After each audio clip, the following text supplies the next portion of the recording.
घर में सब कुछ शांत था जब तक एक दिन बिना बताए नंद अपने सूटकेसेस लेकर आ नहीं गई। उसकी आंखों में अजीब सी चमक थी, जैसे कुछ प्लान रखा हो। पहली ही रात उसने सास के कान में जहर घोला और घर का माहौल बदल गया। नंद ने चोरी चोरी एक कप तोड़ा और इल्जाम सीधा बहू पर डाल दिया। सास ने बिना सोचे समझे डांट दिया। फिर भाई को रोना धोना सुनाकर कहने लगी, तुम्हारी बीवी मुझे पसंद नहीं करती। किचन में नमक ज्यादा डालकर खाना खराब किया और फिर सबके सामने बहू को जलील कराया। एक दिन उसने फेक बीमारी का ड्रामा किया और पूरा घर उसके लिए चक्कर लगाता रहा।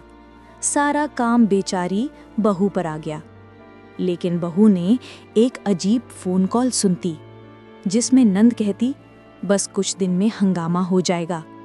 उसी रात सास की अलमारी से चाबियां चुराकर नंद ने गहने गायब कर दिए। सास चीख कर बोली, मेरे गहने कहाँ गए? और नंद ने फौरन कहा, माँ शायद बहू ने। बहू चुप रही, लेकिन उसकी आंखों में दुख साफ नजर आता था। ससुर को कुछ गड़बड़ महसूस हुई और बहू ने खुद सच जानने का फैसला किया। नंद के कमरे में एक पाउच मिली जिसमें सास के सारे गहने छुपे हुए थे। बहू ने सबूत चाहिए, इसलिए उसने सीसीटीवी ओपन किया और हर सच सामने आ गया। अगला दिन ससुर ने सबको बैठक में बुलाया।